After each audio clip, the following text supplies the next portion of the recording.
Welcome to On It Radio, everyone. Faden, how's it going?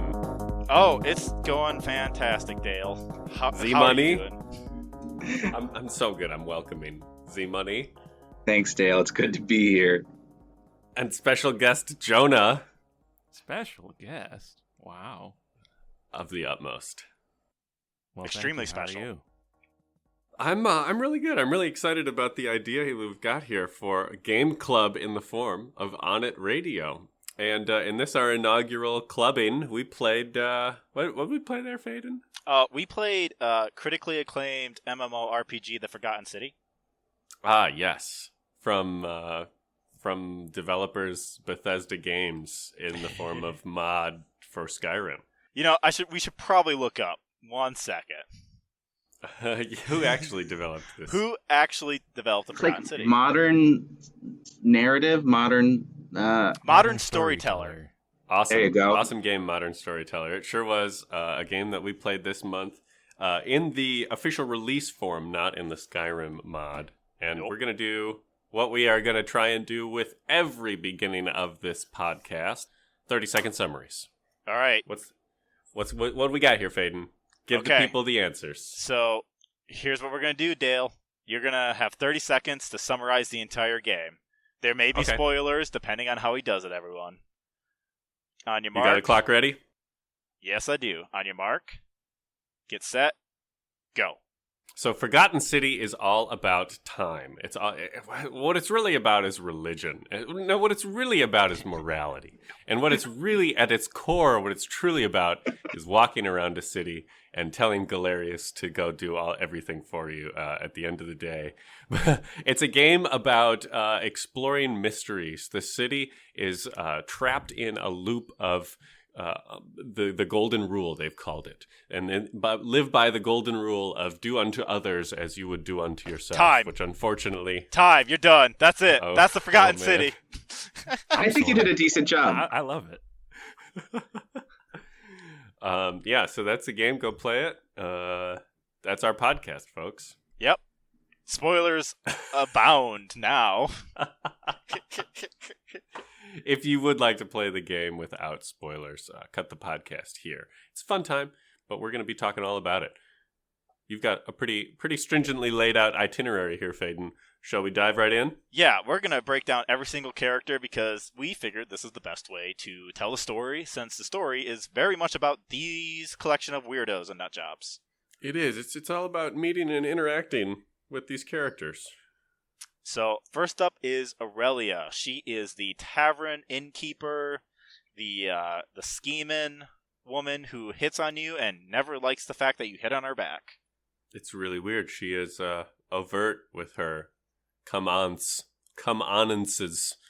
to the player character. And honestly, this is the person I interacted with the least. I think I fell for her scheme once, which is you ask her for a way out and she sells you poison. And I think that was the extent of my interaction with that character. What was Aurelia? You think, if we're assuming that every character is a metaphor for something or to represent something, what is Aurelia? Well, I think in my personal opinion, she's just scheming. She's the schemer. The way to break the rules without explicitly breaking the rules. All right. Yeah. I got some hot research for the pod. Aurelia is a feminine given name from the Latin family name Aurelius, which was derived from aureus, meaning golden. No Oh! Tie in. So the golden rule, the golden city, what I neglected to mention in that 30-second plot breakdown. If anyone breaks the law, everyone in the city is dead. They turn to statues of gold and are doomed to live out their days as such. How? Yeah. How do they turn into statues of gold? We don't know until, which does happen in the game very, very eventfully, the golden rule is broken. The gold statues existing wake up and shoot you, and then you turn into a gold statue yourself, doomed to be subservient to upholding the golden rule. We're on a podcast. I brought my thesaurus today. Can you tell? I can tell. You're using the big words. That's me, Dale Flashpoint. Big words, man. Well, one thing I think is interesting about Aurelia is like the testing of the golden rule and explicitly laying out like what things are permittable and what things are not. And apparently scheming, permittable. Yeah, straight up swindling and stealing money from people through dishonest sales. That's cool. You can do that. That doesn't break the golden rule. Which that doesn't break the golden rule. I think is something that you could say you learn early on, because when you're talking to Galerius the first time you enter the loop, you're maybe even before this, I can't remember exactly, but the game tells you when you're lying, and if you experiment with that, it doesn't punish you, right? Yep. Doesn't, no. The game doesn't consider lying the sin. I guess maybe we should explicitly say what the golden rule is. Yeah, don't murder people is essentially what it breaks down to. Just specifically what it is. Just murdering. Is there an instance? So, like disclosure, I mostly watched people play this game. I think I understand maybe 65% of a lot of the key stuff, and have interacted with just like half of the characters. So I'm almost watching this podcast in a way maybe similar to audience members. But yeah, is there a moment in the game where someone, maybe Sentius, says, like, this is exactly what the golden rule is? I don't recall. So what it is that they don't know themselves. Like, all that is said about the golden rule is the many shall suffer the sins of the one. And that's it. That's the only rule that we have that these people need to navigate. And very early, you're allowed to ask the question of, well, what is a sin? And the guy in charge, Sentius, kind of outlines that, well, what is not a sin? We uphold the greatest laws of Rome and the greatest laws of the gods. We live in extreme piety, and that veil comes down real quick as the more you play the game, which is pretty fun. Like when you meet Aurelia and find out, oh yeah, the laws of Rome, like, swindle people. Mm-hmm. Swindle them. Not a sin. And that's good to know. That makes me feel a lot better about all my previous actions in life. Yeah. You know, in the grand scheme of things, I've probably broken the golden rule a couple of times. Maybe. Well, dark truths come out on the podcast. So onto Lulia, who was a character that you saved the life of? Yes, she was the one that drank the hemlock poisoning of Aurelia. And so the first interaction with this person is actually another character asking you to help save them. The first time, she just straight up died on me. Just bleep. I think I accidentally killed her a loop or two.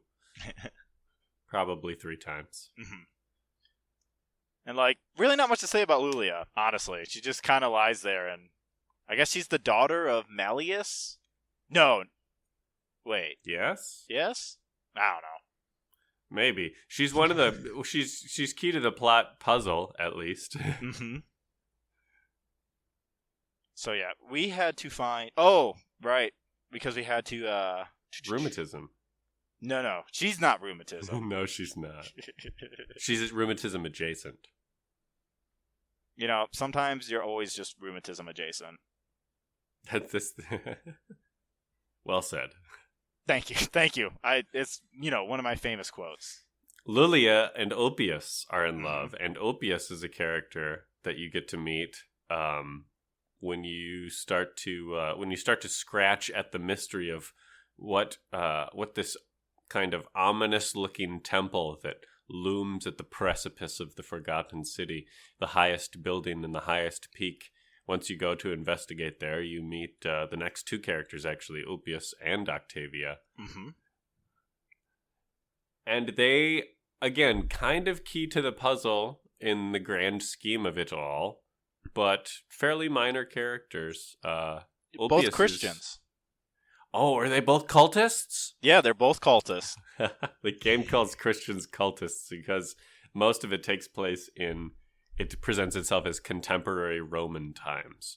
So you're talking to all of these Roman assholes about what it is they believe and the threat of Christianity and how it ruined their empire is still fresh on everyone's mind. Mm-hmm. Right after the burning of Rome, that Nero? No, Nero. Nero? Not Neo.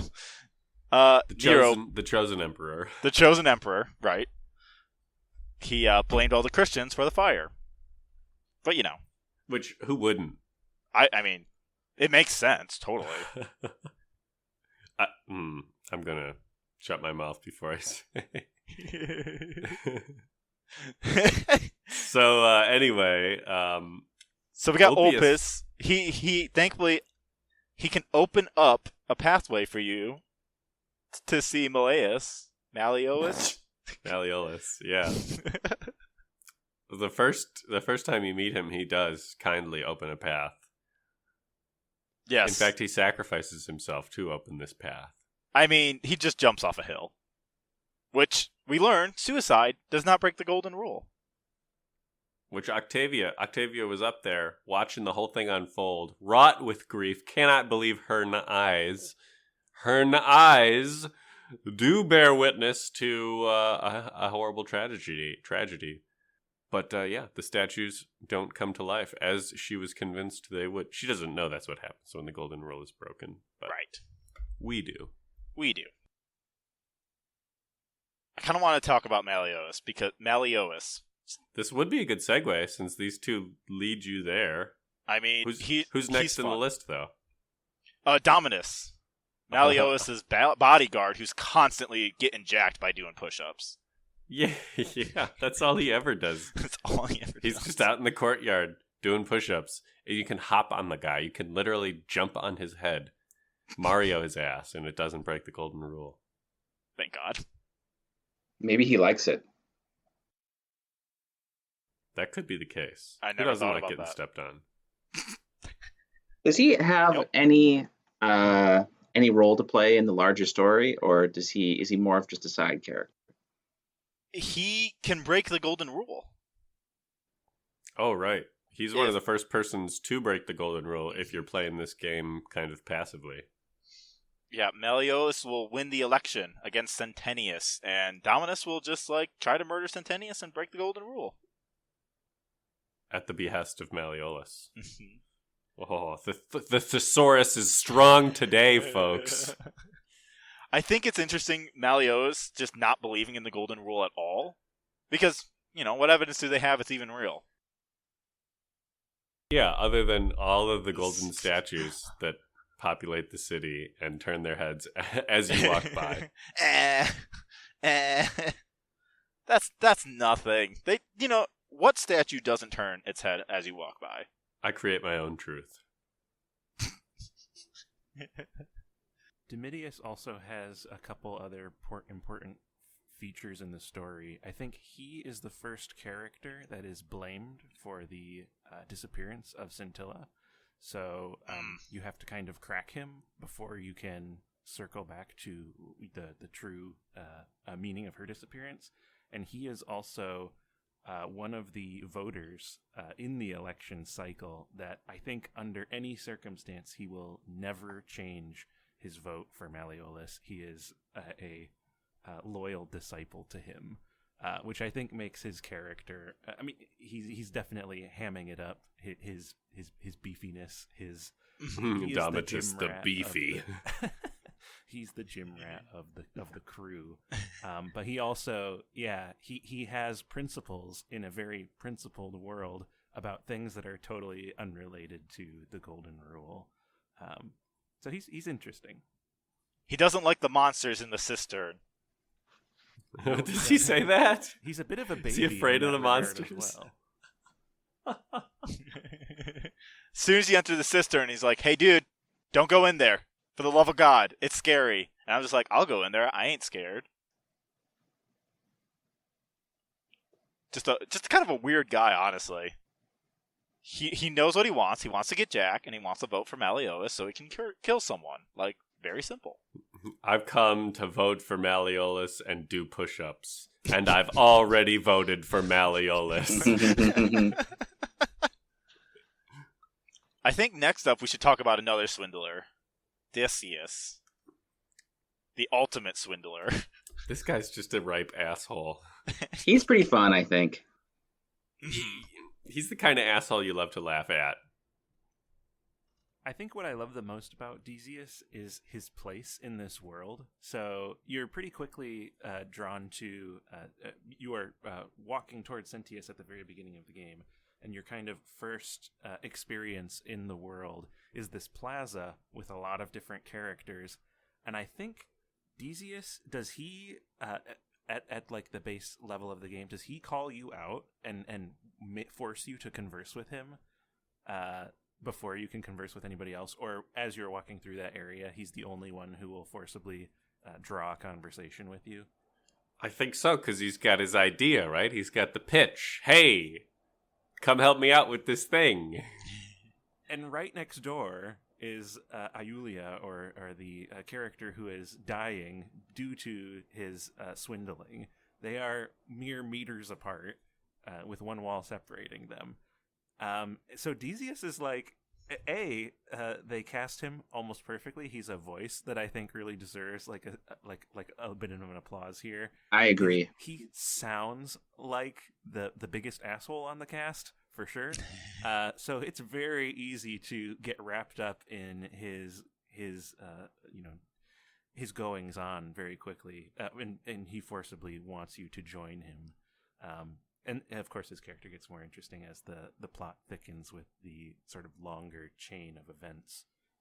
I legitimately love the golden bow thing, where he's like, "Here, let's just dress up your regular bow as like a golden bow, and we'll just do a swap, and that won't break the golden rule. I got this gold leaf; it'll work."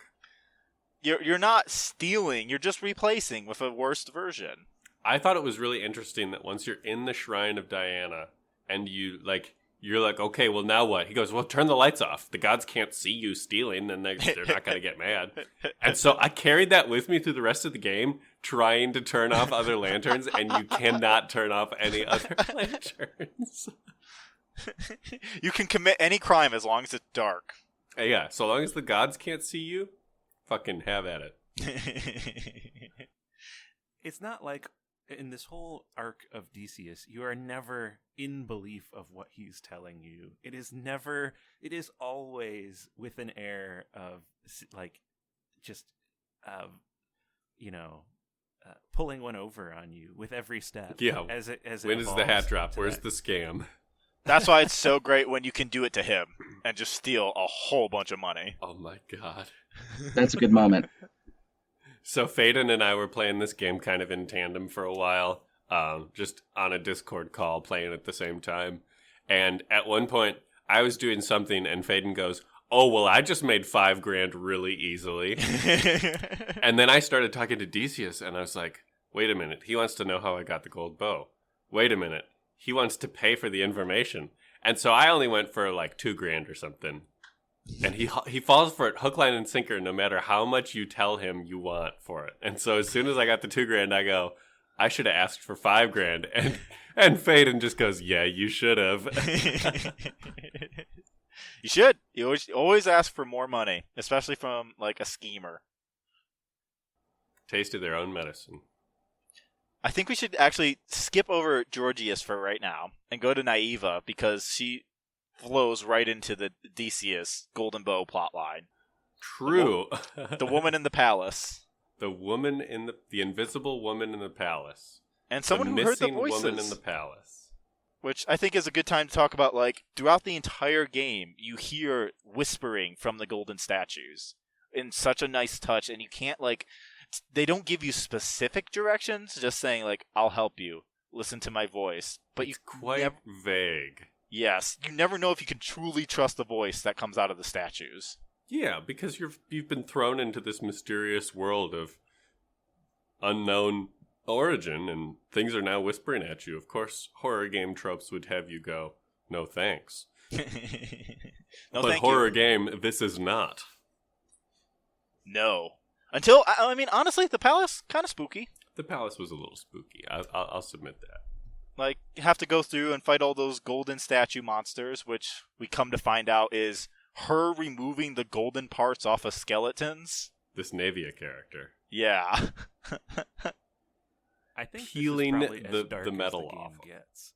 It is pretty. The operating table, the restrained bodies on the table. This is as dark as it gets about. And it is a very interesting left turn for a game that does, for the most part, keep the lights on and walk you through very ornate sort of areas that are very like thoughtfully considered. At this point in the game, you've almost gone full like Quake or some sort of early Unreal or some sort of early PC shooter with long corridors, jump scares. All the same enemy, basically. I mean, they do have some unique characteristics, but I think some of them might take a couple extra hits. But I think it is the most jarring, like, mechanically speaking, jarring area of the whole game. But also the payoff and using the golden bow. I think this is the first time that you're really, you've packed you've armored up, you've got your bow, and you're actually going to go out and wreak some havoc. The game really holds that as a carrot on the stick with the weaponry. I think there's also kind of an interesting point. I don't know what character archetype you guys picked at the start. There is a character who has a gun. Is that right? A version of the player character that is who right. could easily go out and about and shoot willy-nilly. But if you didn't choose that archetype, really the golden bow sort of is where the shackles are lifted and you are kind of let loose. But I think I picked the version that can sprint, which just seemed smart at the time. I don't know. I'm not sure. I don't even remember what the four or however many archetypes there are. But a really interesting touch. This moment hit really big for the archetype that I picked. I chose the defense guy, the tough person. Out of the four archetypes, you can be a historical wizard and just read Latin and Sumerian. That will come up later. Or you could be fast guy. You can be a fast guy. Fast guy wins. Beefy guy. That's what I chose. I think that's better. But I'm biased. And then you can be gun guy, which is probably the worst, honestly. Yeah, because you only get 10 bullets, and I think that carries over loop to loop. I mean, it has to. But I think the palace in the game feels the most like Skyrim to me. It feels like I'm like getting attacked by skeletons inside like a Nordic dungeon. In some ways. I don't know. Well, it was a Skyrim mod. It was a Skyrim mod. That's why I'm like, oh, this is the Skyrim mod. I am shooting bows. Here it is. Yep, here it is. This is the game that this game is built from. Yep. And they rebuilt it fairly competently too. I feel like the shooting was like decent enough. Like I got the blood pumping just a little bit. It's not Quake. It's not Unreal, but like, it was. It's so simple.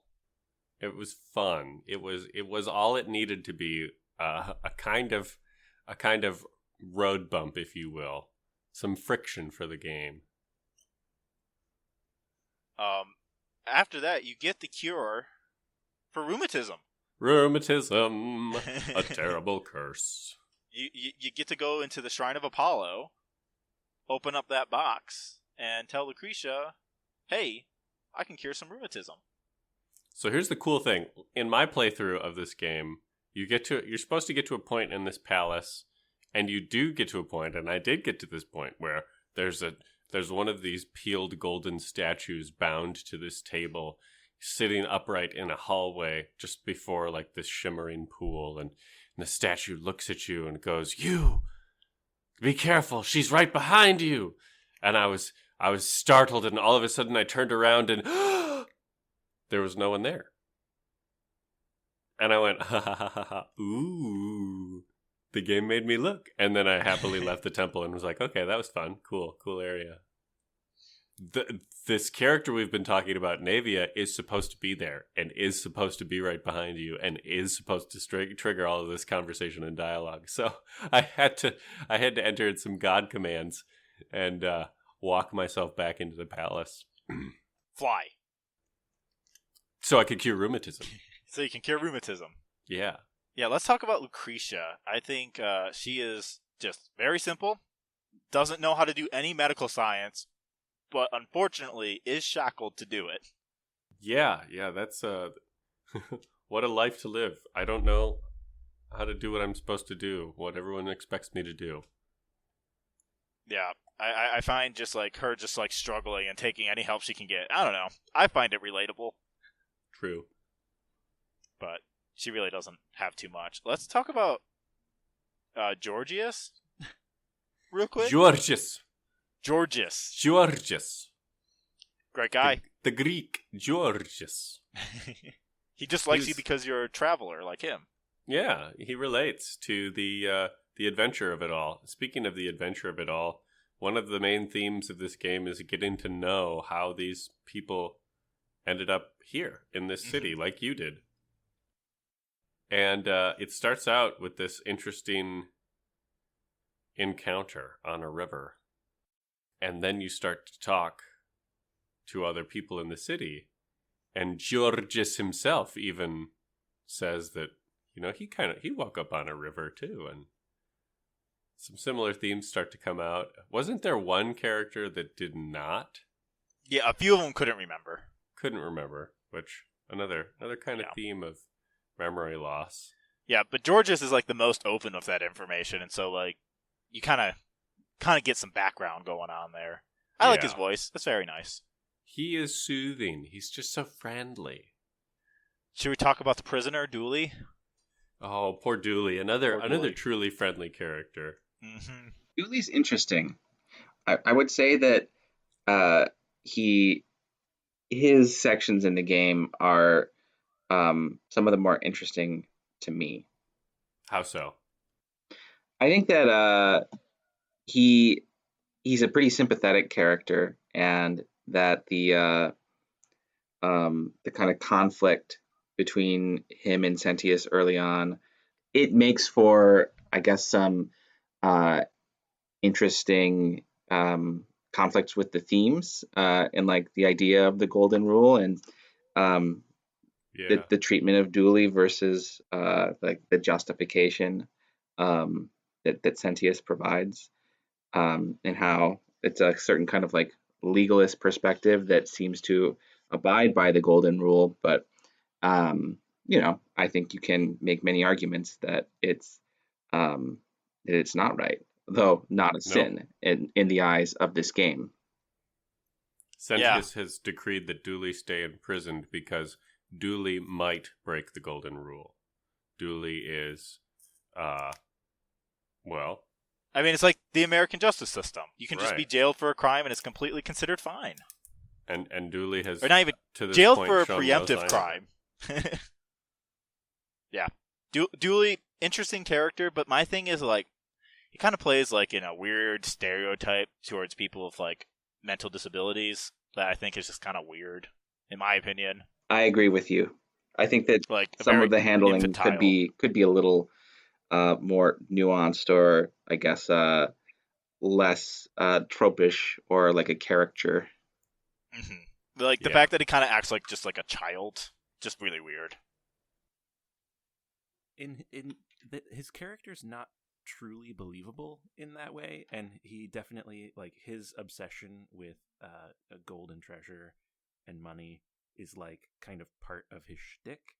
I was just looking on the wiki about this character because of the sort of potentially inconsiderate portrayal of like mental disability. The game apparently pretty directly doesn't address what his disability would be. Kind of expects the player and the other characters to sort of pick up on it latently, which I thought was interesting. But I thought that the concept of someone who kind of has this sort of one-track mind is kind of freed from the golden rule in a way, and being free from this sort of restrictions that the golden rule has, he kind of follows his vices, which is really interesting in that he kind of is enlightened in a way, but also is imprisoned because of it.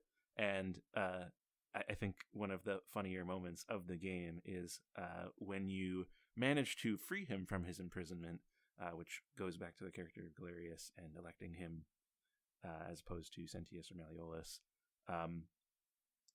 He immediately breaks the golden rule right in front of your eyes in a way that you can't control. I believe it gives you the classic Dooley is busy as he walks slowly towards a cart and steals something immediately in front of his cell. So It's definitely tongue-in-cheek. I think there were perhaps some ways they could have more delicately portrayed the character.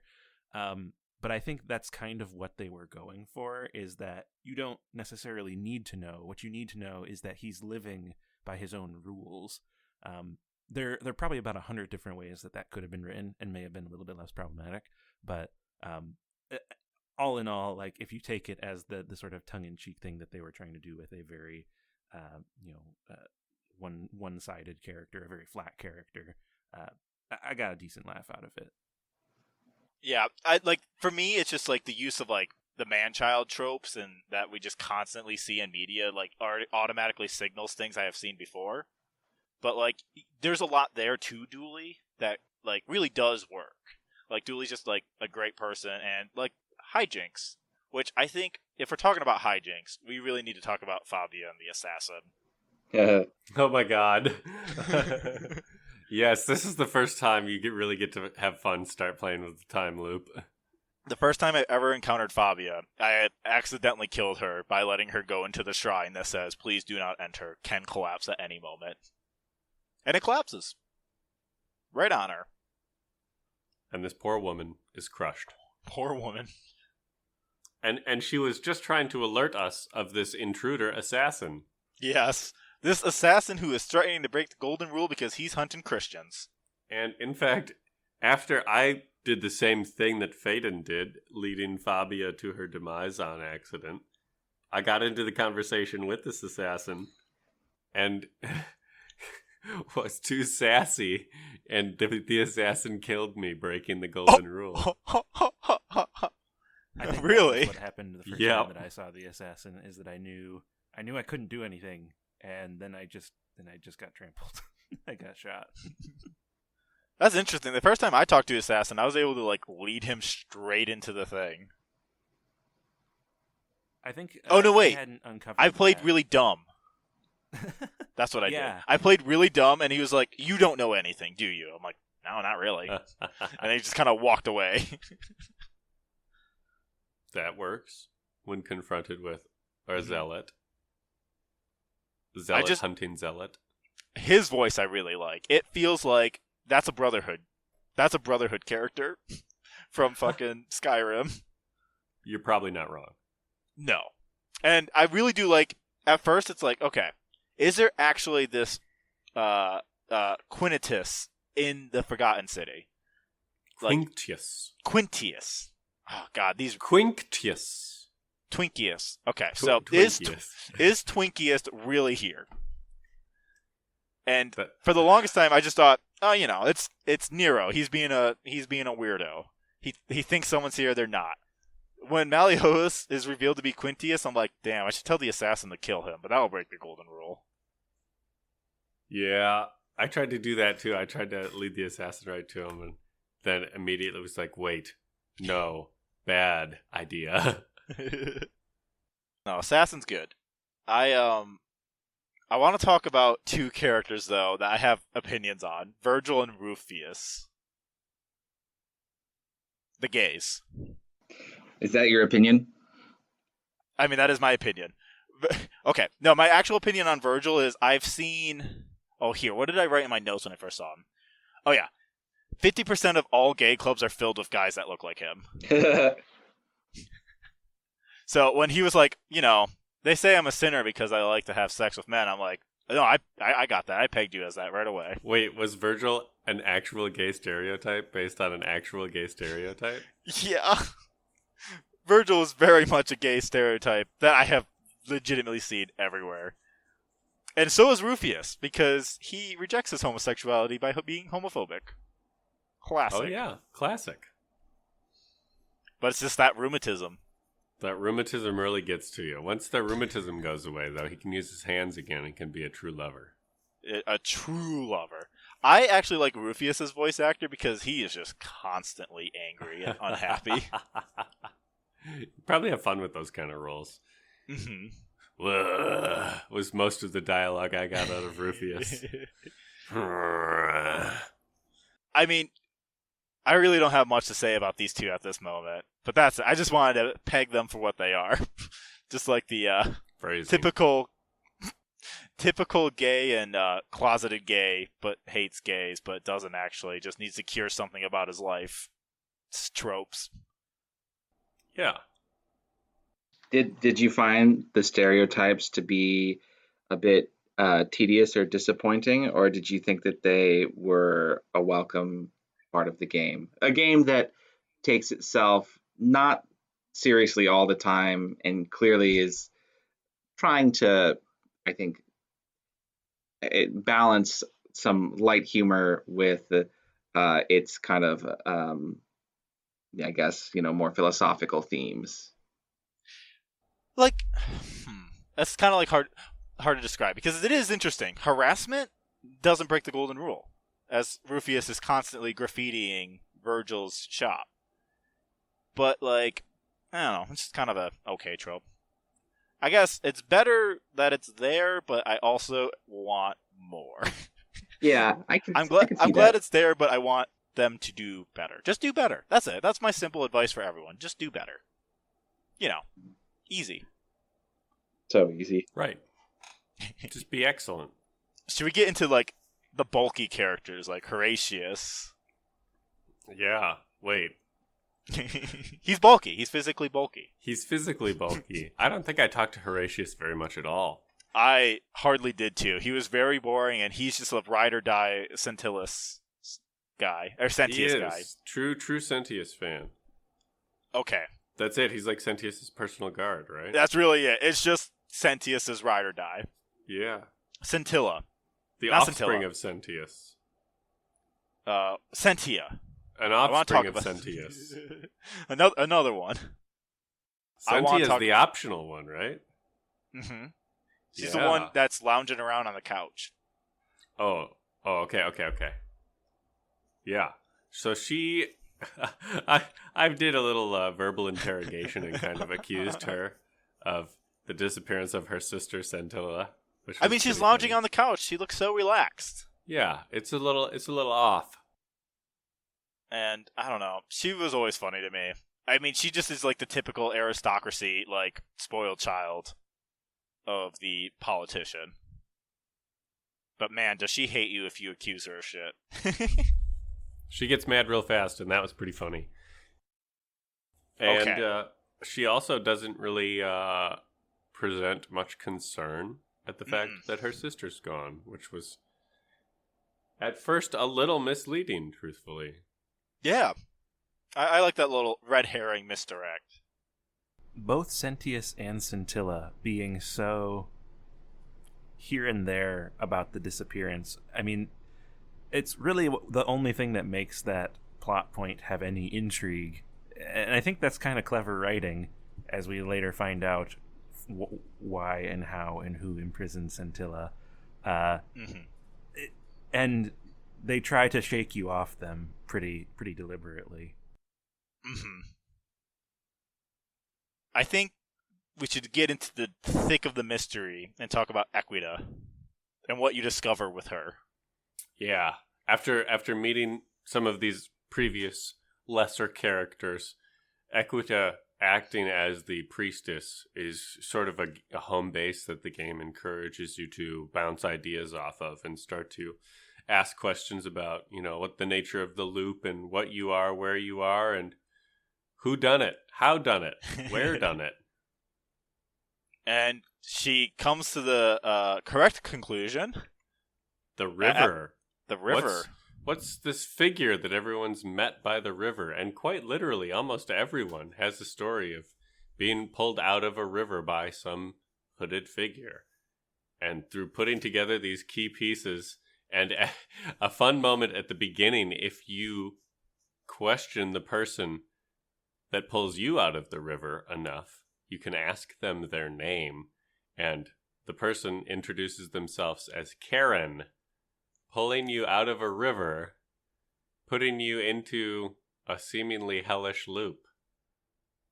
So strange. Have you put it together, gentle listener? Have you gathered the Greek pieces of this wonderful ferryman riddle? I really Sail do away on the wings of Charon. Lead me to a distant shore. Leave it to Symphony X to write really good music about Greek mythology. Shout out. Quick shout out. They need it from us. They need They to do. get boosted. Progressive metal is in dire straits, folks. People aren't going to metal shows anymore. It's a global pandemic. That's why. But Well, yeah. before that, they were in dire straits. Yeah, not doing any better. They're not doing well either. They're in dire straits. I really like the scene in the Roman bath where you have to look down and see oh, this Roman bath shows, Charon, and we're all in the underworld. And Equida's like, wait, we can't really see. And you're like, oop, flashlight, boop. I love that everyone, if you shine a flashlight on them, they're just like, oh my god, what a wondrous torch you have. Is it a trick from the gods? Apollo be damned. That was a fun reveal. I feel like I kind of called that one a little bit because I got the interaction with the ferryman learning the name Karen, and I thought, I didn't get that convenient. at all. There's some fun moments in this game. It was made it came out in 21, the official release. Yeah, I think December. There are some fun dialogue options. For example, when interacting with Karen, I got to say when she said, "Oh, most people don't react well when I tell them that's my name." The dialogue option was, "Oh, probably because of all of those Karen memes, huh?" I had one dialogue option where it was just like, are you able to survive all of this? And don't worry, I survived a pandemic. I'm I like, fucking love Jesus that one. Christ. I don't know where I land on games referencing COVID yet. It's reality. Here we are. Here we are. We should talk about a real one, though. The realest of ones. The realest of ones. I fucking love Galerius. I started a Divinity Original Sin 2 character named Galerius because I fucking love Galerius. I'm going to play him as a true good guy because Galerius is a true good guy. Galerius is the first person you meet once this time loop begins. Yeah, and he just gives you the rundown. He is the most helpful. Okay. Out of every single time loop game I've ever played in my life, there has never been anyone like Galerius who is just so willing to help out that you can just give him a laundry list of commands. And they're like, well, that sounds reasonable. Let me do it for you. Galerius is a living equivalent of the ship's log in Outer Wilds. Yes. But living and real human beings, so even more helpful. So Galerius is kind of both a tutorial, but also this unassuming farmer character. So the fact that he becomes so helpful throughout the game and does perform mechanics within the game, essentially, he runs errands for you once you've figured out various time loop shenanigans, which becomes very helpful in saving you time as a player. It's funny that you mentioned Outer Wilds because I'm playing through Outer Wilds right now, and this feeling that every time I start from square one and I don't have that little bit of help that Galerius provided every single time, I'm a little bit spoiled. He spoiled me on time loop games. Yeah, Galerius is just so uniquely helpful that I've just never seen anything like it before. And the writers for this character have done something so amazing. He starts out being the tutorial guy. You're literally learning, about the world and where to go and what's happening in the world around you between him and Sentius. And Galerius ends up being more helpful down the line as you sort of discard Sentius in his nefarious role. It's like they figured out how to make the section of games that people hate the most the section or the character that people like the best. It's like it's such a it is a not a time paradox like the game wants you to correct or to enact, but to create, mechanically, like they figured out a way to. And he's also got a great voice. He doesn't come off as annoying, and they very carefully, gave him just these really delicate lines saying, "How do you know all this?" "Well, I trust you anyways." Something akin to that. That kind of. Disarms the sort of fourth wall breaking or the narrative like pulling against those things that are at odds, like this idea that he's never seen you before. It's definitely cheeky. It's probably one of the cheekiest parts of the whole game, but it's a game that respects your time. It doesn't force you to go back and reenact everything that you've done before. So like for as much as it pulls at the realistic nature of a time loop, and it makes up for it in being just super helpful. And he's also like a pretty moral centric character, kind of like lawful good, chaotic good even.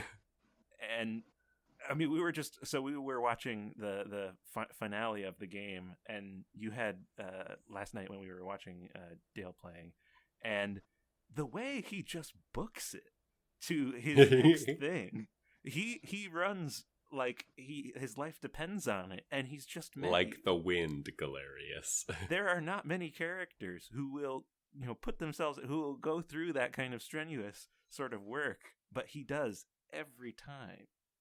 He is the true homie. He's the best. I love following him and watching him. Like, my favorite thing to watch him do is to de-escalate the assassin situation.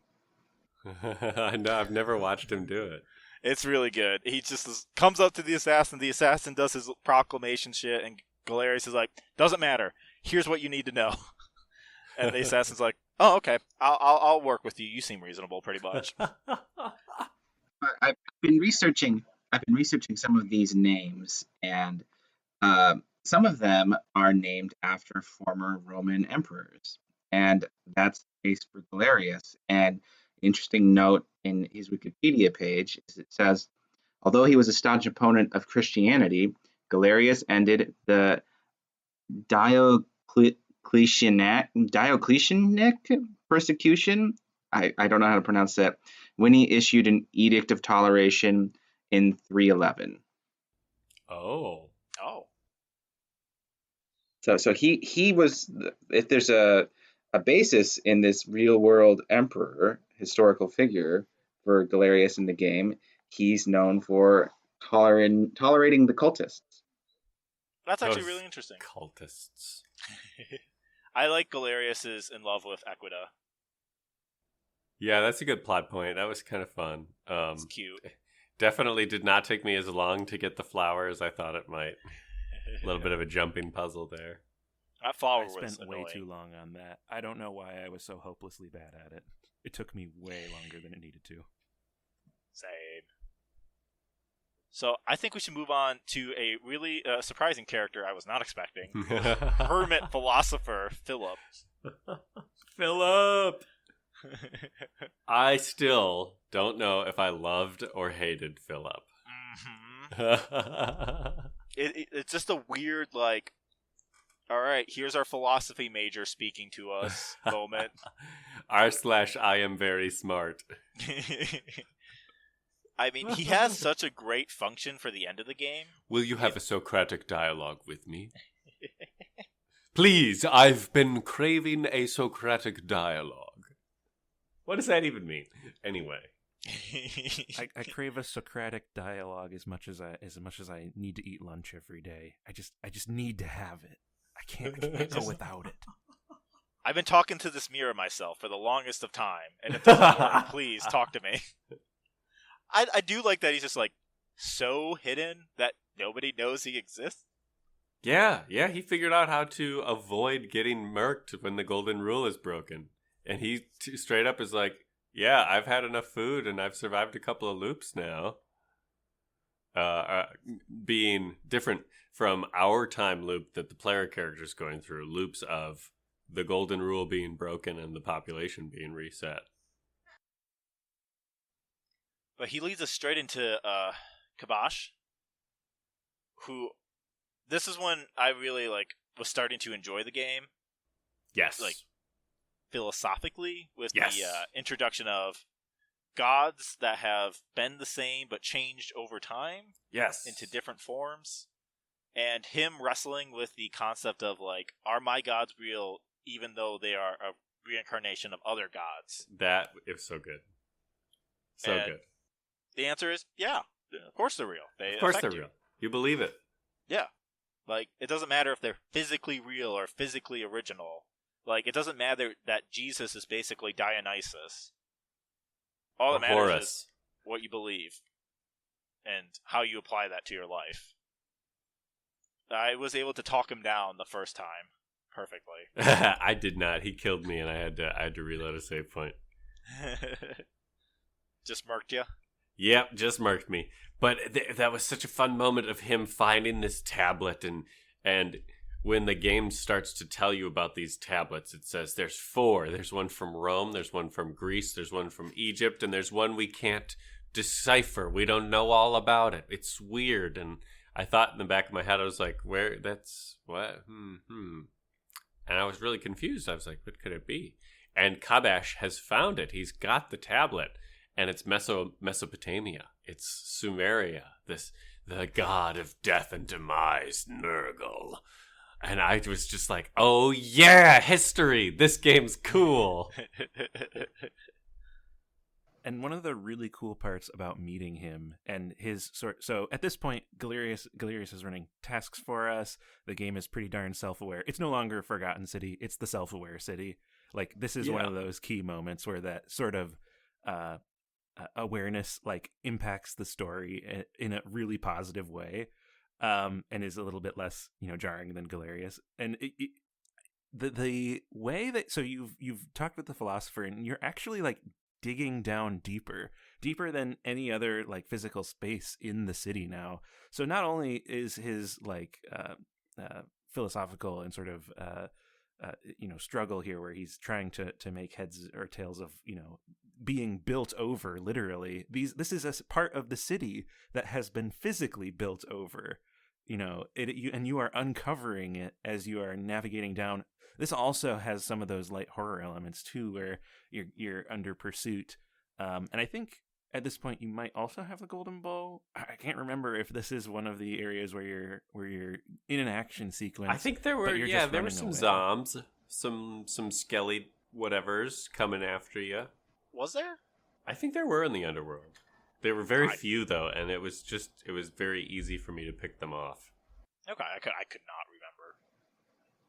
Yeah, this area of the game is really cool too, and as we get going towards the end of the game, we're gonna start to see that architecture and the design of the spaces plays into one really cool little payoff at the finale.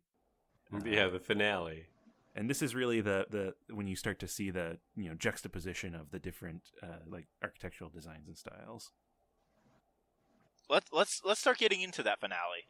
There are 4. There are 4 distinct finales. Well, specifically, let's start talking about Scintilla and how you found her. Yeah. So one of the finales comes about. This is the bad ending, so to say. Sentius will even tell you outright. He's like, yo, if you kill me, I can't do the ritual. And then you've created a time paradox. You'll be sucked back to your whatever, your time, your reality. Snake, you've created a time paradox. And you can do that. And it's straight up the bad ending. The guy that you meet at the beginning who is... we forgot to talk about Al. Minor character Al. I think we can talk about Al in a little bit here. Okay. Well, anyway. Al's fun. It gives you the bad ending. It basically, Al accuses you of being a murderer, and you're like, why would you do that, you terrible human? And then you can get endings 2 and 3, which come into play when you discover Scintilla after having elected Galerius to the Senate, which another key part of Galerius running around and doing those missions for you, he's the one doing them. The people form these bonds with Galerius and realize, oh, this guy's good, this guy's helpful.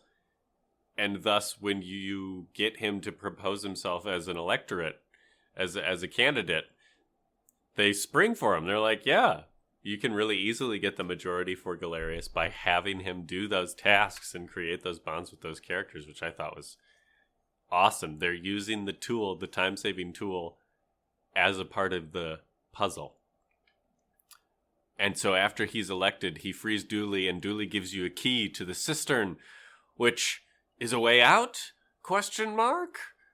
No, Yeah. it's a prison. Yep. See, I got there differently. How did you get there? I didn't need to free Dooley. So if you look at the cistern, you can notice that the vines are there. If you shoot them with the golden bow, you can turn those into vines. So I was able to climb up in the hole all the way up to the cistern and find Scintilla there. Way before I even figured out how to free Dooley. No kidding. Mm-hmm. That's how you got ending 2, probably, Yep. right? Yep, that's how I got ending 2, but I completely missed ending 3. That's pretty silly. Yeah, so Scintilla was stolen by Satanius. And imprisoned in this cistern. Mm-hmm. And that's where we come to learn that, like, the gods, they favor Sentius.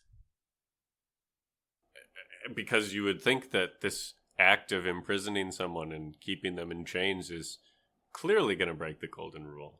But it doesn't. And you are left with the question of why? What? What? Which I guess brings us to, basically our main bad guy for the game. Sentius, right? Sentius. Number 1 bad man. Number 2 baddie, but, our personal baddie. Our personal baddie. There's a fun reveal when you interact with Scintilla.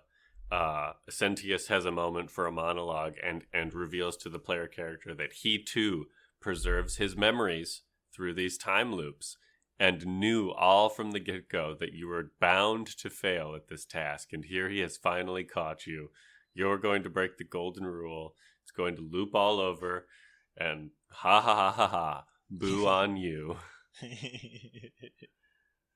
Then he gets set on fire. Yeah, then he gets set on fire, and Scintilla gets some sweet, sweet revenge. It's a nice moment. She just, sneaks up on him, out of nowhere. It's funny. The limitations of the engine make it pretty funny. It's just like a character model that pops up.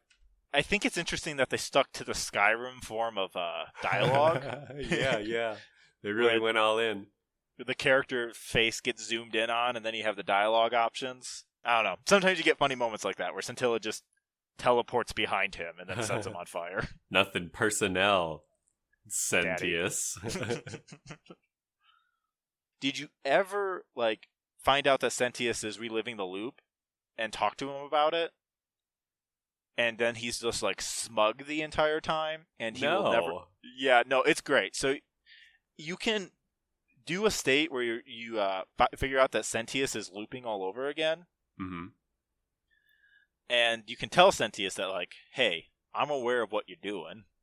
And then he'll say, well, you're an idiot, and I no longer want to play with you. Just get the hell out of my villa. I'm not playing with you anymore. And then I sold Sentia, the sister of Scintilla, hey, your father's keeping Scintilla a prisoner. And Sentia's like, Father, are you keeping my sister prisoner? And he's like, oh, yeah, totally. It's really funny. But here, watch this. I'm going to kill you. And then the golden rule breaks, and then he goes and loops himself. That is so cool, and I totally missed that. Yeah, I thought that was That's just a really funny hilarious. thing. I'm going to kill you. Because threatening... The sins of the many. threatening does break the golden rule.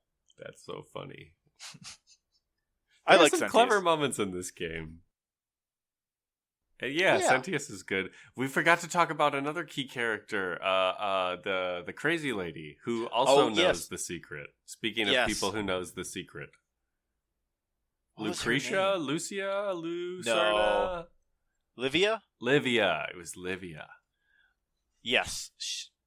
I love telling her, hey, you're right, and then she just feels validated. And She feels so much validation. It's a cool moment. Because everyone has just been like, whoa, this lady's gone off her rocker. We can't even find the rocker anymore. That's how far off of it she is.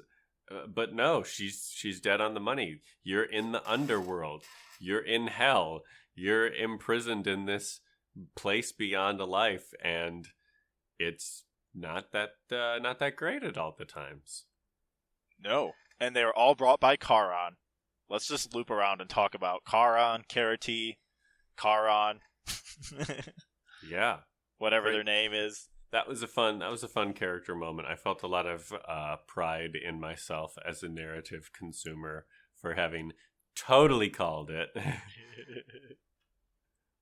I love how unassuming she is until like you go back after you talk to Al and say, "Hey, I'll meet you at the boat." And Al's like, "Okay, I'm going to just board up this temple so nobody ever gets lost in the city again." Yeah. And then Charon comes out and it's like, "Hey, I know you're Charon." And then her eyes just completely turn into molten balls? Evil eyes or something? Some kind of, nebula, evil eye, and the voice gets that nice echo filter on it. Mm-hmm. And just complete mask off. And then you can find out how you died. Which I think is different depending on which of the starting bonuses you select. Jonah and Dale, you were both the sprinters. Yes. And so we get to find out that we were killed in a getaway. The cops caught up to us and justice was served in the form of a bullet through the heart. You and Al. Al the accomplice, turns out. Al the accomplice. For me, Al was a shopkeeper. And someone was trying to steal from him, and so I decided to step in and help. And it resulted in both of our deaths while holding on to the ancient coins that brought us to the underworld. Of course. And so I thought that I was actually surprised when yours was different than mine. Charon's baubles. Orbles. Orbles. My favorite part of the Charon conversation is when Al comes back, and she just does a hard shift. And it's like, Al! You mustn't tell Al. You must not tell Al. Who is right here? Hey, how's it going? Hey, Al! Just a great shift. I love that every moment. Yeah. And that's, so that conversation that could take place in either ending 2 or 3, which aren't considered the canon true ending. So you kind of then get the indication that, the gods are afoot here. The mythologies that we've come to learn about are at play. So what is in this temple at the precipice of the Forgotten City? The 4 obelisks collected.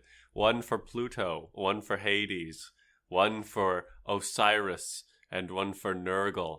All the 4 respective known gods of the underworld. What lies in wait? That.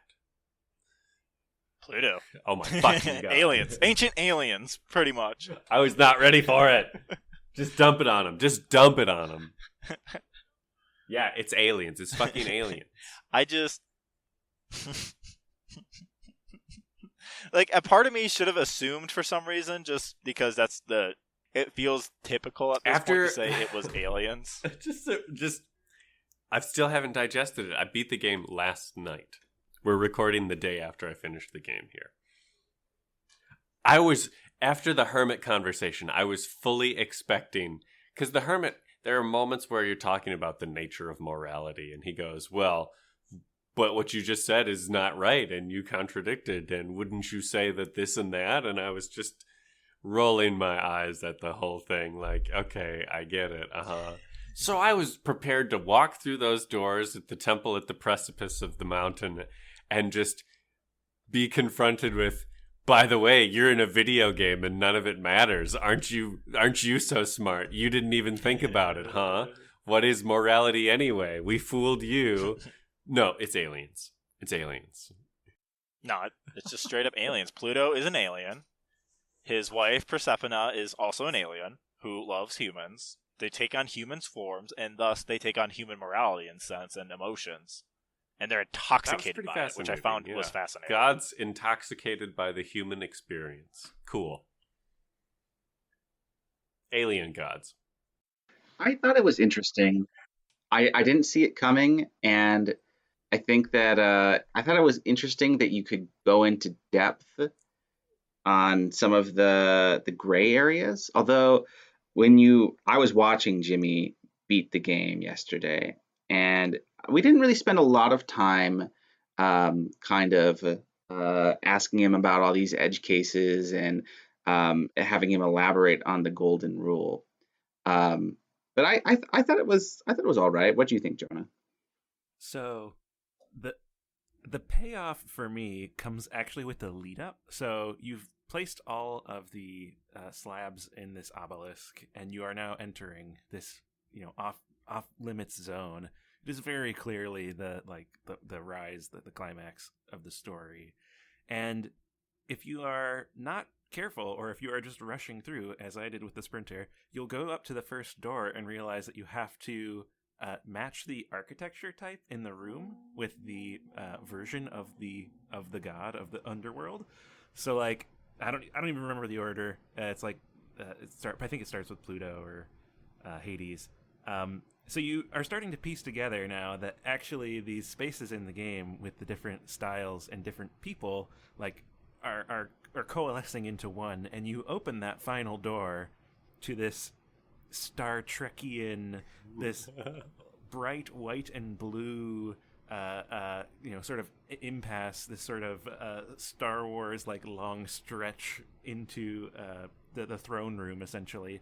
And it's like you just have to imagine what the writers were thinking when they were thinking this is going to be the ultimate embodiment of sort of the highest like deity in the game so far. The highest, like, we're actually going to put him in a chair, and he can't look the same as all of the he can't look like any of the ideals of what a Hades or a Pluto or anything like that would look like. It's not classical at all. They went totally left field and aliens, but they did it in a way that was so hammy. They could have done just about anything in that room to make it stand out, and they went with like the silliest possible space and like visage of the god of the underworld. Alien god in so human great. form. Like they didn't hold back at all. They could have been so much more reserved with the way that they portrayed it, and I can understand why this room is probably considered.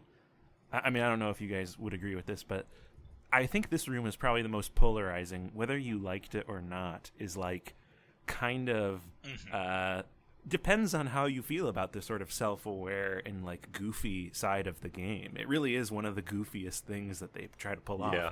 In my opinion, it worked because I'm still thinking about it, and I watched everyone's reaction, or at least Dale, I watched your reaction, and just the laugh that we got out of it at that moment. Yeah. It's priceless. Those are the sorts of things that it is a twist, sort of. But like that twist could have happened in so many different ways. The way they went with it, I gotta hand it to him for making a good laugh out of it, and then continuing that momentum throughout the rest of the finale, like good, silly, fun moments that bring you closer to the characters. It was what great. more could you ask for? He is the ultimate debate me bro, dude. Oh, true. The golden rule is just change my mind. And you can try, can't you? Like, well, you were doing this, and that's not right. Oh, is it now? But that person was about to do this. Didn't you think of that? I do, before we get into like his arguments, I do want to shout out one of my favorite moments when like Persephone is like mind reading to you, like just keep him talking, and you look at her, and then he's like, "Hey, stop looking at my hermetically sealed wife. You linger too long." That was funny. Stop eye fucking her. Just stop it. She's obviously beautiful. I get it. Were any of you able to debate him and defeat No. him in debate? I'm sure there's an I achievement did for not. that. So I was wondering if it's possible because even as the sprinter, you at some point you exit this area, and you're under fire. And I died so many times. This is like the flower thing again, where it's like I should not have struggled so hard with the archers here. But I got to talk to him plenty and pretty much exhaust his dialogue trees. I'm not sure what the right answers are to really. I don't know if you can cause a I mean, it'd be amazing if you could cause a paradox in that very moment that you're speaking with him. I think that as the canon ending, they want you to follow it through the way it was intended. But if there is a way to do that, I need to know. I'll look it up on a guide. I'll YouTube it, whatever. You don't need to YouTube it whatsoever. I won the debate. Hey. And it goes back to what the philosopher kind of says. You essentially need to pick apart the very fact that he is treating... the golden rule is bad in this game. And I think it's funny that it's called the golden rule when we in society have something called the golden rule. Do unto others what you want to do, that you want them to do to yourself. Yada, yada. That is how you convince him. You basically say, hey, if Jupiter was treating you this way, wouldn't you hate that? And you have to break him down so many times that basically go, oh shit, I should follow the actual golden rule. Which is mind your own business. And so that's just basically treat others the way you want to be treated. That's it. That's really all you need to convince them of. And it's, I think, very interesting that the game is throughout. You're being told constantly about the golden rule, and it's never the golden rule we are familiar with until you get to the end of the game where you need to explain the actual golden rule that we have as a society. That's pretty cool. Wow. Yeah, it was just something that I thought was very, it was very fascinating because I was like, oh, so what he really needs to hear is stop treating us like little worms because the guy above you can treat you like a little worm, and you wouldn't like that. Yeah. This is so interesting because turns out such a crazy long dialogue tree, and I never found this. And I did it multiple times because I died frequently. I just never eked out this. Is it a hidden dialogue option that opens up after you press him on the right things or something? You just have to do you have to do the right combination of arguments, and you can fully debate him and just win. I assume you all have murdered his wife. Oh, yes. And showed the crown and been like, I'll do it again, goddammit. Yeah, that's the ending I got, the psycho ending. So are there multiple endings in the true ending then, in a sense? Or... I mean, it's just the ones we have laid out. You can either convince him of the golden rule, like the real one, or you can threaten him. Yeah, right. It's the kind of ending where it forks out, but ultimately rejoins back at the same sequence at the end, which we all, I think, found to be novel. Yeah, let's talk about the ending. The museum. The museum. Al brings you to a museum and says, "Hey, I have people who want to meet you. It's been a year since our little misadventure. Let's meet some familiar faces." This is and after you get out and Yep. Pluto's finished and whatever, and you go back to the same kind of river end sequence that you got with endings 2 and 3, if you got endings 2 and 3. And for a moment I was like, that was it. And then it does a 1 year later. You're here with Al at the museum. And because of the ending that I got with Al, I was like, what are we here to case the place? Is this another robbery? Let's get it, Al. But no. Just back to stealing. Al introduces you to, first and foremost, the man himself. Here's Galerius in the modern era. It's like, what? Mm-hmm. What? Huh? Charon brought everyone back to life, but in your timeline, and gave them a fuck ton of money to live their lives. It was not what I was expecting. Again, with aliens or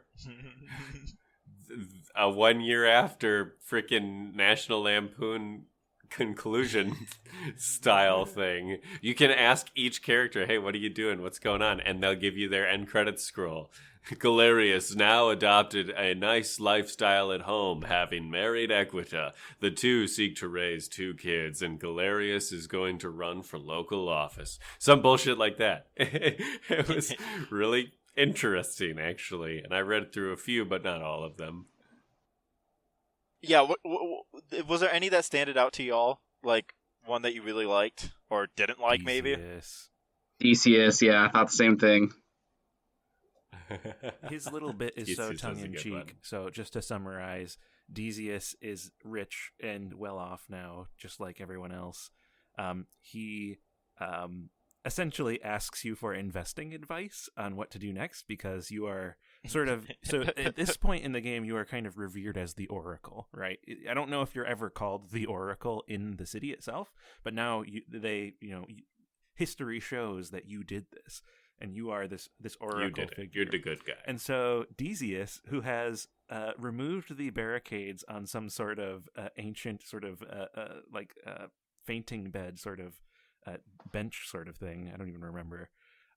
It's on display in the museum. Right. A do not touch barrier. Right. He's pulled these red ropes down and is lounging very casually on this. He asks you for investing advice, and your options are like DVDs and print media, and I forget the third one. Obviously, like really bad investment options. And no matter which one you say, he will say, "Oh, of course, I was just gonna do that myself. Yeah, I'm gonna go home and invest or whatever. I'm gonna put all my money into DVD rentals." Yeah, I was on the floor laughing with that one. Especially just with how silly Theseus's character is, how greedy he is, and this is like the one last comeuppance that you have on him, is sending him off on the wrong path. I really liked the touch that the offspring of Sentius, fun touch, we learn that Sentius is the only person remaining in the Forgotten City, frozen as a golden statue, consciously alive, living out eternity in paralyzed state. Awesome. He got what he wanted. Both of his daughters have immediately changed their names, which I thought was cool. Yep. I would. I do find it interesting that Rufius and Virgil live together, end up together, and are in love. I don't think I spoke to them. Yeah, they are. They're married and they're just living in a villa. Huh. Rufius just Simple needed gay shit. a rheumatism cure to get the stick out of his ass, I guess, and put a dick in there. It. Oh. Yeah, exactly. Yeah. Yeah. Switch sticks. Let's talk about Persephone? Proserpina. Proserpina. The Groman Greek Groman Greek, one of those. Roman. Persephone is the Greek version. I get them mixed up. That was a good theme of the game. Like, hey, we're just stealing it. I thought, oh, thank God, they acknowledge it. But which God am I thanking? Thank one of them. I don't know. I don't know how I feel about her. Really, she was such a major part of the game in the Whispers, which is revealed that. And very heavily hinted at throughout the game, but confirmed at the final end. Yeah, I was the one talking to you the whole time, guiding you. And is the one that created the spell, too, the time travel spell, and gave it to Sentius in order to constantly do the loop in order to save everyone. She is responsible for that, magic and witchcraft, and we only get a brief moment of conversation with her before congratulations. Before Neon Genesis ending. I was so taken aback by that. I was thinking Proserpina, you're going to talk about how, great it is to just no. Nope. Hey, remember all of the golden statues in the city? Like all of them, every single one? Here they are! And everyone clapped. Yes. I find it interesting that all of her motivation is never explained to us really by her in a weird way. We get some of that at the end, but all of her background, all of her story is told through just from Pluto. From Pluto, yeah.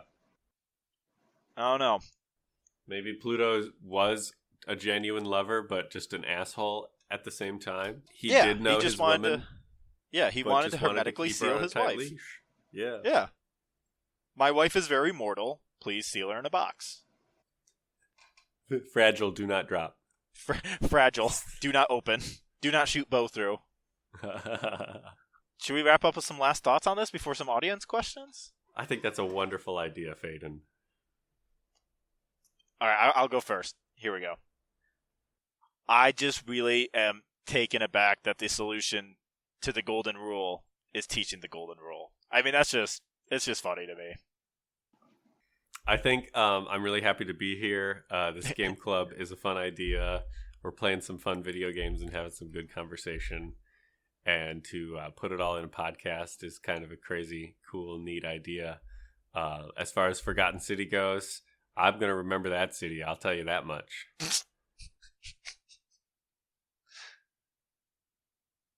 Z-Money? It was a cute kind of like. It was a bit. What's the word? I liked how amateurish it was. I think that it does some really good things with like its dialogue in a way where, there's a lot of pressure, I think, to try to be cinematic or artistic. And this game, I think, is happy to be a little less polished and a little more silly. And I really like that about it. I still have a lot more questions. I think I might do a solo playthrough on my own because, after hearing everyone's thoughts about it and seeing a decent bit of the game myself, it's I do think that it's recommendable. I wonder why it's called the Forgotten City.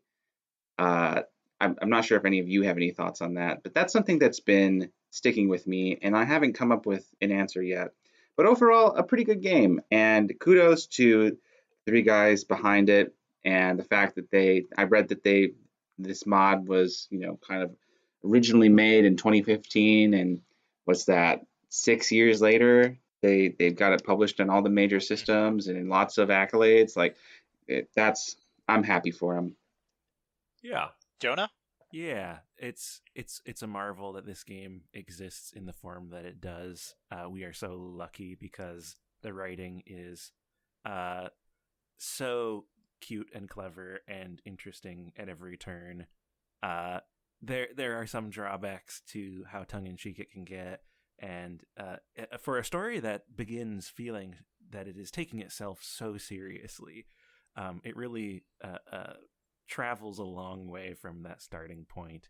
I'll just say, like, you are going to be... You should not have listened to this podcast all the way through to this point if you intend on playing the game.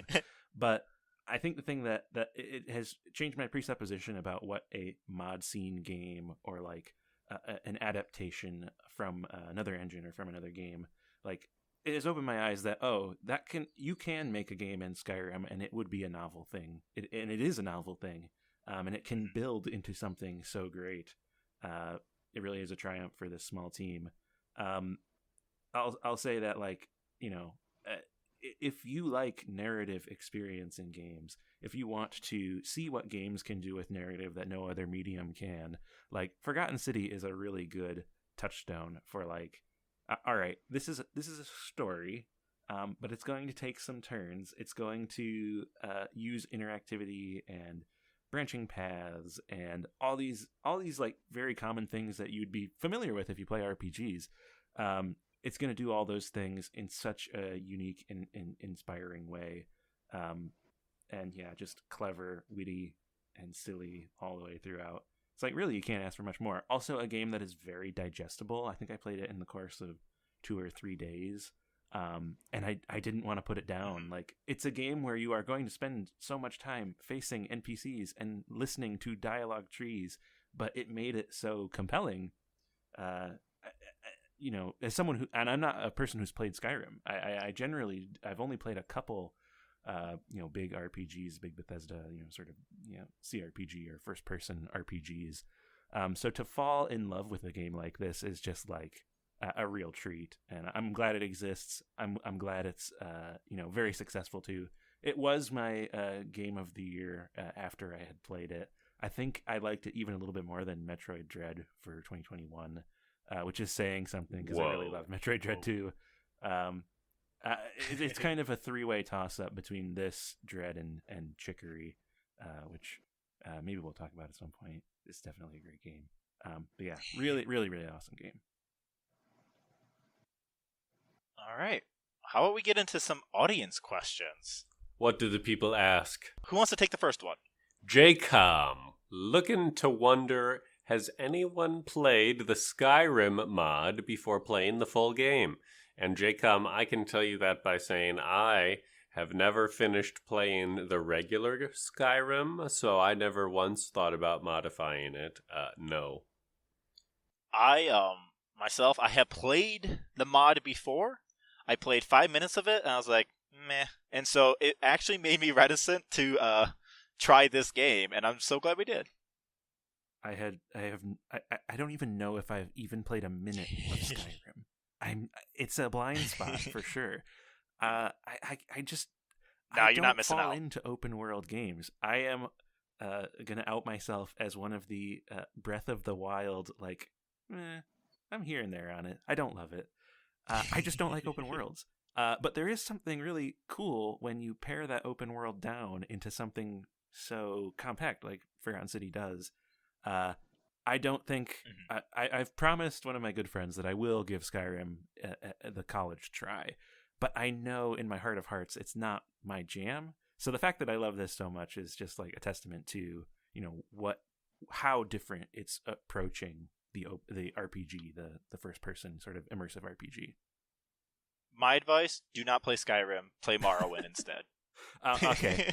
So I have Game Pass, so I can play Morrowind, I can play Oblivion. I've played about 5 minutes of the original Elder Scrolls Arena because that is a free game that you can download on a Windows PC from Bethesda's website.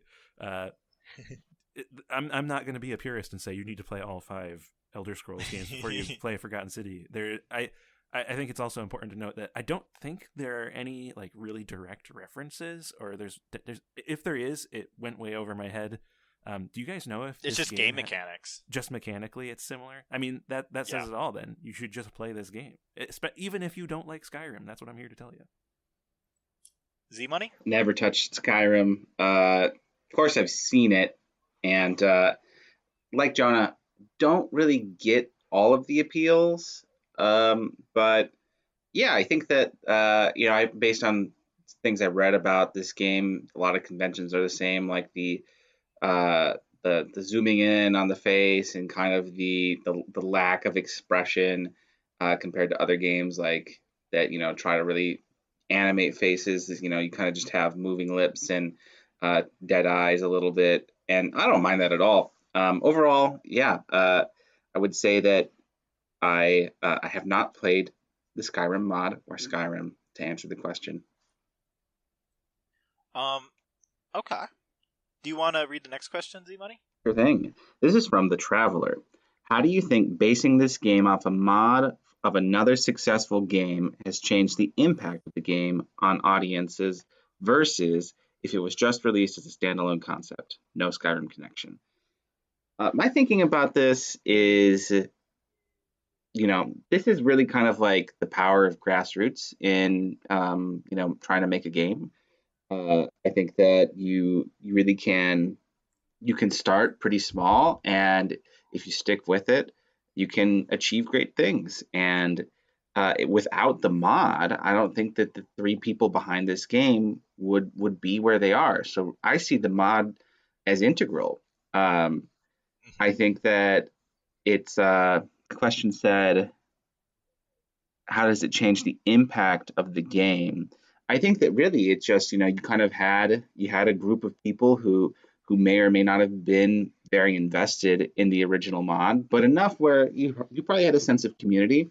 And that was really the proving grounds for this becoming what it eventually did, and getting other companies to buy into it. And, I think that, yeah, it's basically, I don't think this game would exist if it weren't a mod to begin with. Like I said earlier, it made me so nervous to try this game because of that connection. And after hearing so many good things about it, I was like, well, might as well try it, and might as well do our first game club game as it. Woo! And glad I did. What are mod tools, if not in a way to digest and understand how a video game engine works, and thus make your own connections and start working on your own games? I think it's a good example of how good things come from maybe unexpected places. I think back to story mods for games like Amnesia: The Dark Descent. There were some similar mods for that where they would use the same assets in the same environments but tell their own scary stories as to why there's some meat golem chasing you through the dark halls of a castle in wherever that game took place. But this more broadly and more creatively removes itself entirely from Skyrim and creates its own setting, its own unique area. I think that's a really cool example of a way that creativity drives good ideas. I think there's also this sort of presupposition in this question that games built within or using the tools of other games are somehow like inextricably tied together, which in a technical sense, there are ways in which they are. But the world of PC gaming is like so innately tied to mod scenes, especially when it comes to first-person shooters way back in the day. So if you're one of those people that sees, oh, this was a mod, oh, this wasn't made using Unreal Engine or Unity, this was made using some sort of hackneyed tool that I don't think can create a real game or something like that. Like, that is just a really bad mindset to take into specifically this game because it is so different, but really all games. And there's like a wealth of like Half-Life in particular, like, is a great example of how much was built upon that game. Like the studio Gearbox, like, kind of had its start, like, building mods for Half-Life, a Valve game, and like just embrace that sort of. I don't even want to call it something less than it is. Like, say, oh, it's punk rock to make a game in another engine. Ooh, it's so indie. It's so oblique and strange and there's no reason to mystify that. Tools are tools, and games are incredibly complex things. So it's almost like saying you don't trust certain art if it's on a certain type of paper or a certain type of canvas, like it's illegitimate for some reason. No, just keep in mind that like there are a team of people who received a ton of funding because their initial concept, their proof of work was so good and so telling of what they could do as a team. And I think they nailed it with this. I think it's a triumph. So just approach all games with the concept of it being unique and original, and then come to your own conclusions. Like, I'm sure there are probably real Skyrim devotees who saw something in this game that we didn't, or maybe like there, or on a mechanical level or on a narrative level. But like, at the end of the day, does that really matter? Did you lose something by not having I certainly didn't lose anything from not having a familiarity with Skyrim before playing. So I would say try to approach it as a unique piece, and then like build along as you go and as you play. A game that's this short, you can play the whole thing in a couple days. Like, I think it's even just if you have these feelings, like, play this game and tell me that it's doing exactly what Skyrim did, or I think we are all echoing the same thing. It's a very unique thing, and we're happy that it is taken on life in its own sort of publishing and its own engine and everything. This is from Kyle, or am I? They ask, do you think having a subscription service like Xbox All Access with 100 plus options degrades the individual game experience, as you have less invested into the game when you aren't paying for it individually? So does Game Pass make you feel like you have like less of an individual experience to the game that you're playing, pretty much? That's an interesting question. Listen, I just think there's too many games. I think that's all it gets down to. Like, I don't have enough time to play all of these games. Z-Money? Yeah. I don't think that for me that the monetary relationship I have to a game or a product, broadly speaking, has much bearing on my investment. Um, I find that I still often buy. Okay, so I've never done Game Pass or a subscription service, um, and I usually buy games physical. I'm a physicalist, I guess, and I've occasionally downloaded free games through things like various,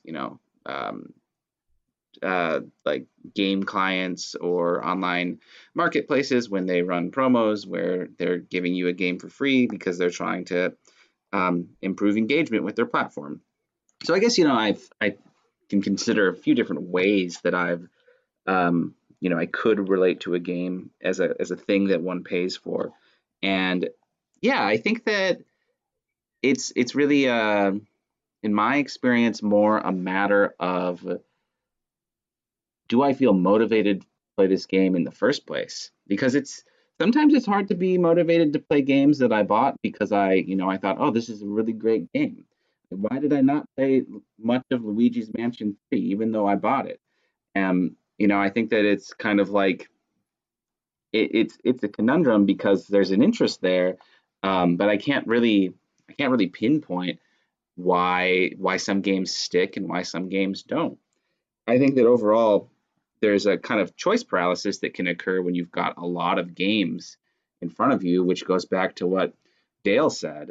But overall, yeah, I think that if anything, if you're excited and motivated to play games, something like Game Pass really can just, I think, maybe increase your investment because you can enter a state of wonder where you're a kid in a candy shop about games.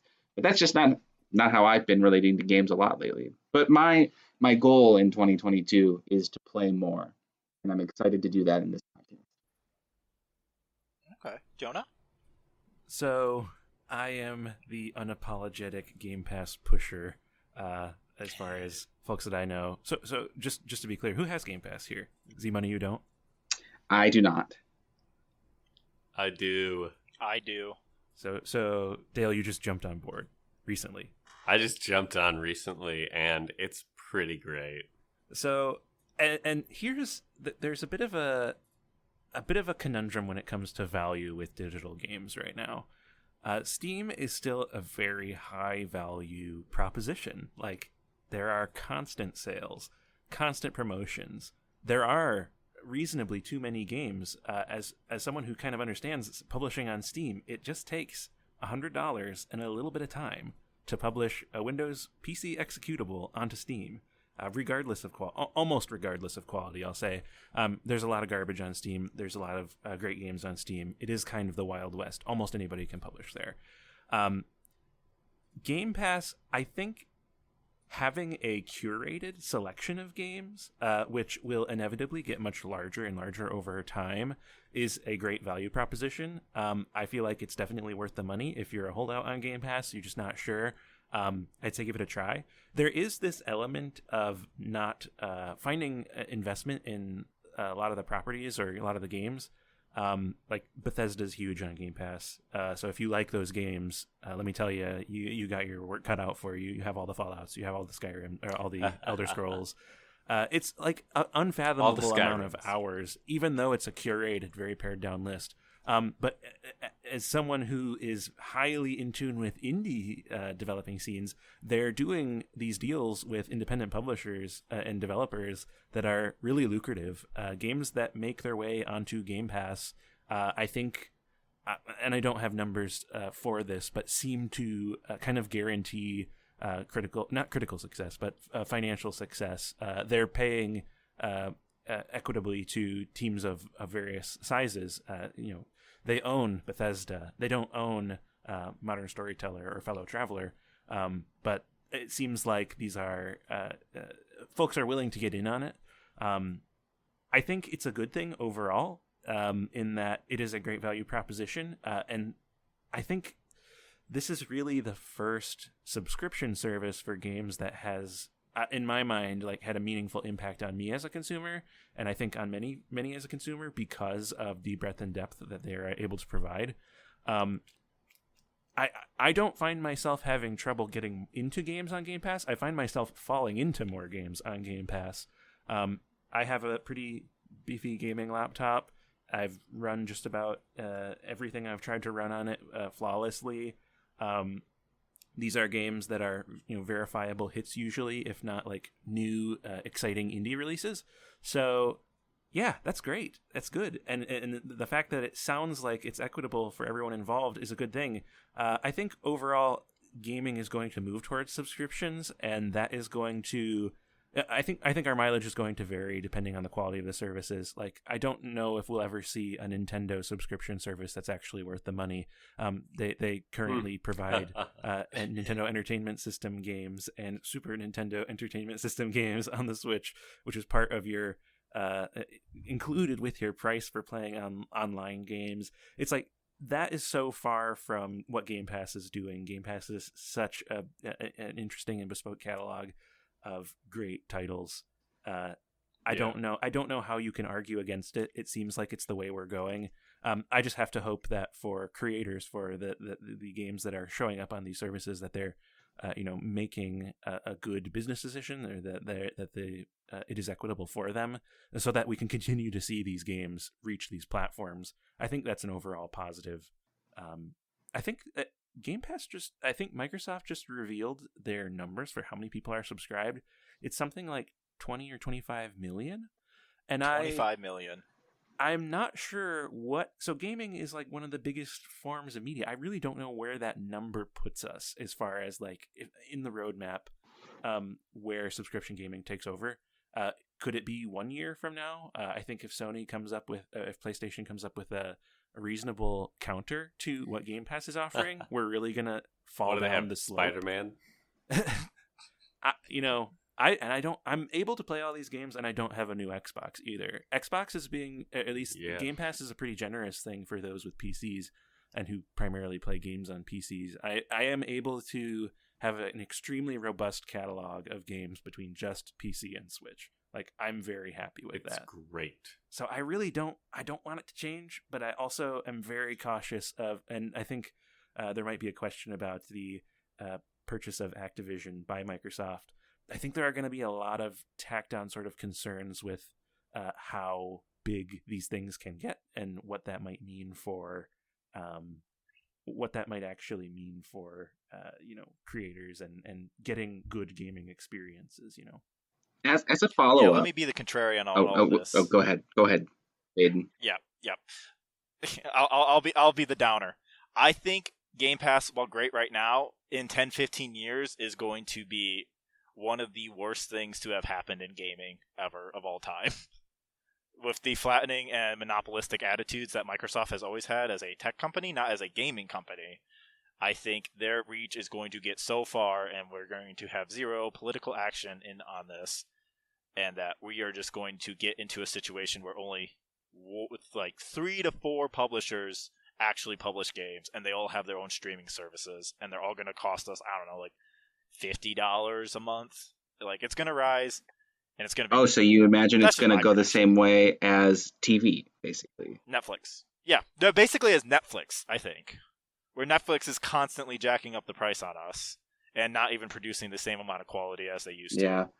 So I was thinking about streaming services when you were talking about your point, Jonah, and 25 million sounds like a lot, and I wanted to check what streaming numbers are for subscriptions, and Netflix has 213 million subscribers, and that really makes Game Pass seem like not a drop in the bucket, but it's not even close to half full. So it makes me think that there is going to be a lot of growth, and that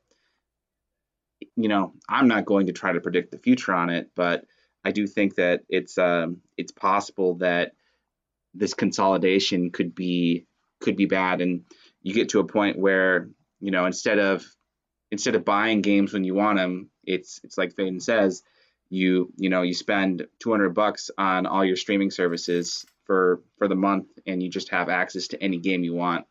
And it's like that's the equivalent of, in the past 10 to 15 years, buying anywhere between 2 and 4 games a month.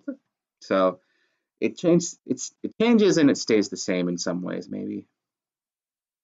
I'm not sure about the Netflix figure, just because, like, there are Netflix subscribers who are lifers, from the DVD era.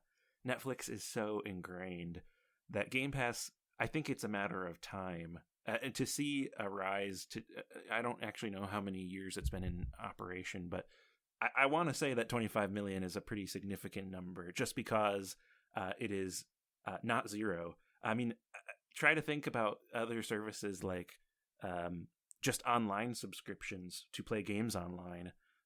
Those are the sorts of things that I would like to compare, like see who's paying for Xbox Gold or PlayStation, whatever their service is called, and then see how many people are paying for Game Pass. That's kind of the other gaming numbers are what I would really want to compare this to, and also revenue would be important. I think the deals are going to get worse for creators. Smaller teams are going to get paid less and less and less for subscription deals as they continue to proliferate and as competitors arise. So in a way, yeah, I say it's a good thing as a consumer at the moment, but I think there will be that point, as it always happens, where canceling a subscription becomes more of a political or more of a sort of aspirational choice to change your own preferences and to try to impact the market as an individual, but with your wallet. But yeah, I do think it's a what do they say? Get in on the ground floor. Like, that's kind of where Game Pass is right now, with the size and scope and shape. It's a good deal, but yeah, I think it is going to snowball to a point where even if the value is like monetarily good, if you have access to so many games, it's not going to be worth it for the impact on the industry that it might have. I think this conversation leads directly into our last and final question for today, and it's from Immundi. What changes do you think would yield the greatest improvement to video games at large? And let's try to keep this one like 1 to 2 sentences, like what a really short. blanket question. Yeah, what a blanket question. So we're gonna do a blanket prescription. Dale?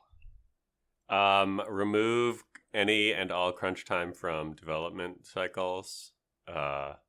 Unionize development, maybe even. Z-Money? More podcasts, I think. But more seriously, I think that that's a hard question to answer, and I think that more people making games is probably good, and more. I think that video games are an amazing thing, but I do think that more of a kind of a critical culture, maybe like a culture, a video game culture that is intentional and wants to be a little more self-aware and mature with the medium. I don't know if I expect that to happen, but I do think that it's possible, and I think that games are worth it. And this is bigger than toys, and that's what it was, I think, for so much of its history. And you can say that video games are a kind of amazing toy, and I think that's fair, but I also think that it's a little reductive. And I think that, yeah, ultimately, video games at large would benefit from not growing up, but trying to do more and better among the people who play games, and how we relate to this form of entertainment that's really an amazing way to recreate your experience with people in the world. Those 2 sentences had a lot of commas, huh? Oh, it's semicolons everywhere. Semicolons, yeah, semicolons everywhere. I agree with the use of semicolons. Jonah?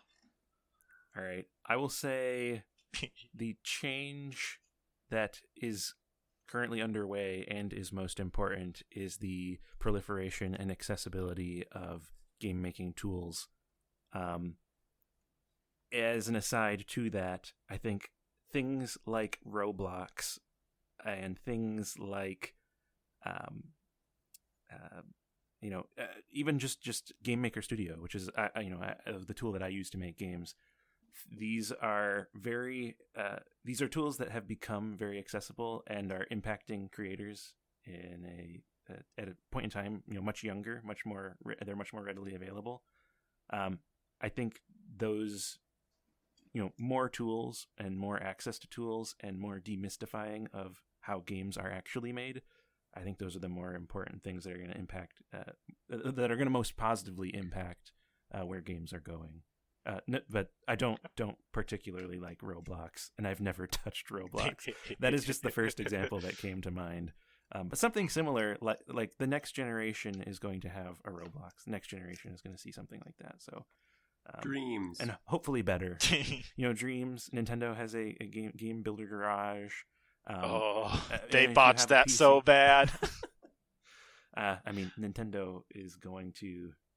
They're going to do that. That's all they know how to do. Nintendo won't do it. Nintendo's going to fail. It will be someone outside, someone like Roblox, a unique vision is going to propel this. I think Roblox might be it. Maybe it's just those creators have to mature and age themselves as people, and they're going to take games where we have never seen games go. Okay. As I think all great points all around. As the resident communist, I say dismantle capitalism. Nice. Dale, do you want to take us out?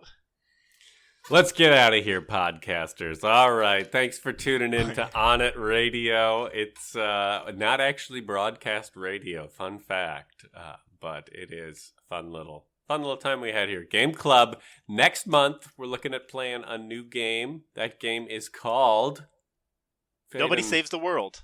Yeah, we changed it to the last minute, so I totally no longer forgot. Bastion. I don't like Bastion. We'll get to the Bastion later. I don't like Bastion, so I'm cool with this. Is there anywhere, does anyone want to shout out, plug anything of theirs? Shout out a social media link to follow people at? No, stay away. Yeah, listen to us here and maybe join the Discord if you're cool only. But that'll be in the episode description. Yeah. We monitor that. Dale, you should play us out. Give us a sample to our loyal followers of the theme that you're working on.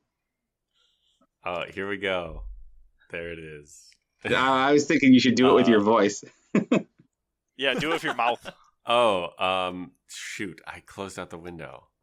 I forget how it goes, but it was pretty good. It was like